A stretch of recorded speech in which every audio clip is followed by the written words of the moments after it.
Nguhaye ikaze kuri Kigali The Twilight Talks Entertainment, ngira ngo ku bantu babizi, ku bantu babimenyereye, nkugezaho amakuru yose bari kugenda avugwa hano cyane cyane mu Rwanda mu myidagaduro, niyo tuba turi kugenda tugarukaho umunsi ku munsi. Nimba uri tayari rero kanda subscribe kugira ngo nkomeze nkubwire ibigezweho. Ngira ngo nk'uko uri kubibona kuri aya mashusho, tugiye kuvuga kuri Bruce Melody. Bruce Melody uribaza ngo byagenze bite? Bruce Melody ni umwe mu basore bari kwigaragaza neza ku ruhando rwa muzika hano mu Rwanda cyane cyane by'umwihariko, ariko uko bigaragara yatangiye gufata n'amasoko yo hanze. Ibi ngibi biturutse hehe rero?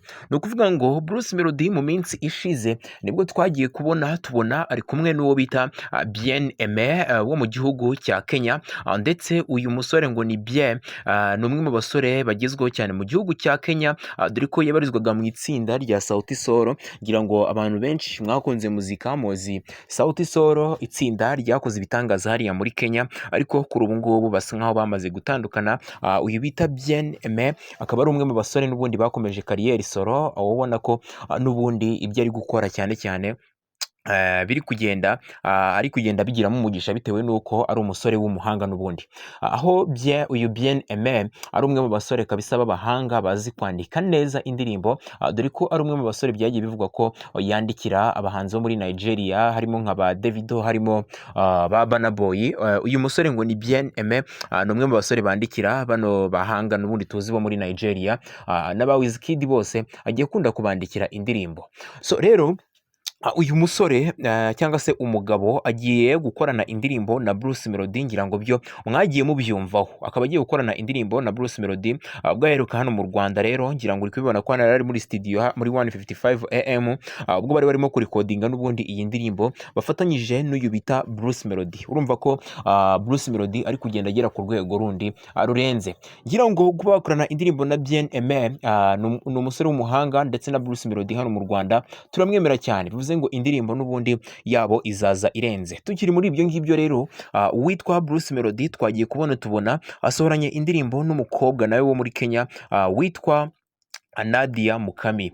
Ni indirimbo kuri ubu ngubu bisa nkaho iri gutrendinga cyane, bisa nkaho nyine ari indirimbo ihagaze neza mu gihugu cya Kenya, kuko bigaragara ko yishimiwe n'abantu batari bakeya. Indirimbo yitwa Kipepeo, ni indirimbo y'uyu mukobwa bita Nadia Mukami yasohotse kuri alubumu ye yitwa Queen of the East. Ndetse uyu mukobwa akaba ari umwe mu bakobwa n'ubundi basa nkaho babigaruriye isoko ryo muri Kenya, cyane cyane hagerageza gufata n'isoko ryo mu Rwanda. Bivuze ngo abanyakenya n'ubundi basariye kwa Bruce Melody bamwaka korabo. Ngira ngo ibyo ni ibintu mumaze kumenyera, cyangwa se ni ibintu muri kumva cyane, ko Bruce Melody ari umwe mu basore bagezweho hariya mu gihugu cya Kenya, aho ari kwifashishwa n'abahanzi bo muri Kenya n'ubundi kugira ngo babe bakora hit. Tukiri muri ibyo ngibyo rero, twagiye tubona witwa DJ Neptune. DJ Neptune ni umwe mu basore navuga ngo b'ibyamamare hariya mu gihugu cya Nigeria, dore ko DJ Neptune ari umwe mu basore bazi gukora korabo cyane, ndetse uyu ni umwe mu bagabo navuga ngo b'ibihangange hariya mu gihugu cya Nigeria. Ngira ngo murabizi ko yakoranye n'indirimbo n'uyu bita Kenny Sol, ku ndirimbo yasohotse ejo bundi y'uyu bita Kenny Sol, ndetse yari n'indirimbo nziza, abantu benshi ndakeka barayikunze, kuko ni indirimbo nziza. Ugenda ureba indirimbo nshyashya ya Kenny Sol afite, nibagize izina ryayo, ariko ni indirimbo nziza uri buze kubona ko yayifatanyije n'uyu nguyu bita DJ Neptune, nubwo utumvamo ijwi rye, ariko n'ubundi yayifatanyije n'uyu bita DJ Neptune. So rero si ibyo ngibyo nshaka kugarukaho ibya DJ Neptune we na Kenny Sol, ahubwo ndashaka kugaruka ku ndirimbo uyu DJ Neptune ndetse na Bruce Melody bagiye gukorana. DJ Neptune na Bruce Melody, uyu mu DJ n'ubundi wo mu gihugu cya Nigeria yafashe Bruce Melody amuhuza n'uwo bita Bayani. Ngira ngo uyu Bayani ni umwe mu basore navuga ngo b'ibihangange by'umwihariko ari mu gihugu cya Nigeria, dore ko ku ndirimbo yakoze yitwa Tata, ni indirimbo yabaye hiti ku buryo butangaje. Ni imwe mu ndirimbo navuga ngo zakoze hiti cyane muri Afurika, muri Afurika yose by'umwihariko. Ngira ngo hano uri kubona hano hari muri studio, aho uyu Bruce Melody yaje gutya apostinga iyi video, aka kantu gasa nka video n'ubundi afishyiraho ngo Bruce Melody featuring Bayani, aho bari muri studio bari kurikodinga n'ubundi iyi ndirimbo. Ubundi ashyiraho aka kajambo ngo memories, ngo 1 year and 5 months ago this song was recorded, it's a bomb. noneho ibi ngibi bishatse kuvuga ko n'ubundi ngo hashize umwaka n'igice bari kodinga iyi ndirimbo, nicyo gihe nyine gishize iyi ndirimbo barayirikodinze, rero kuri ubu ngubu iraza kujya hanze kuri uyu wa gatanu. Wow, ni ibintu byiza kuko uyu musore ngo ni Bayani, ntabwo hakumva urwego ariko kubera ko indirimbo yakoze yitwa Tata yagize views nyinshi ndetse iranakundwa ku rwego rwo hejuru, dore ko iyi ndirimbo yaje gusubirwamo n'uwo bita Jason Derulo.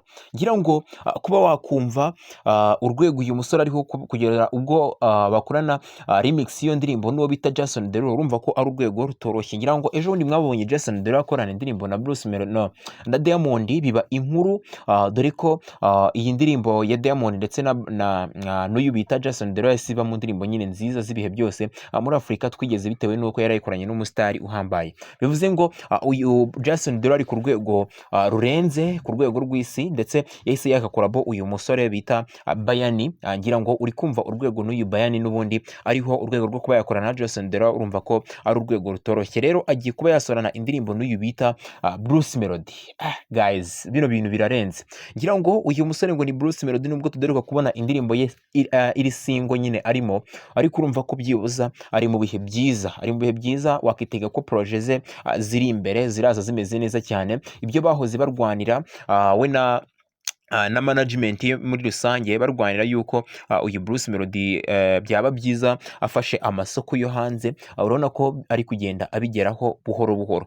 Ngira ngo nureba kuri iyi list ya postinzwe n'uwo bita DJ Neptune, ikaza kuba reposte nanone n'uyu mugabo bita Bruce Melody, uri buze kureba ku ndirimbo ya nyuma uhereye hano ibumoso usoma ukaza hano iburyo, ku ndirimbo ya nyuma hano niho uri busange indirimbo yitwa Forever, indirimbo ya Bruce Melody ndetse na Bayani. Ntabwo ari ni Forever, nyamuneka mutaza kubyitiranya, ni Forever, iyo bayita Forever ya Bruce Melody ndetse na Bayani. Ni ibintu bishimishije kuba kuri album y'uyu musore bita DJ Neptune hasohotseho byibuza umuhanzi w'umunyarwanda. Ewana guys, bino ni ibintu birenze. So nta n'ibintu rero byaba bitangaje n'ubundi, kubera ko uyu DJ Neptune yakoranye na 155 cyane, dore ko bakoranye n'uyu bita Kenny Solo. Ngira ngo ntabwo ari ibintu byaba birenze rero kuba yabona impano ya Bruce Melody akayishima, akumva ko yayishyira no kuri liste n'ubundi z'abantu yakifashisha cyangwa se yakifasha kuri album ye. Ngira ngo urumva ko ari ibintu byaba bidatangaje kubera ko bagiranye imishyikirano iremereye. So nta bindi birenze rero, mukomeze mugire ibihe byiza.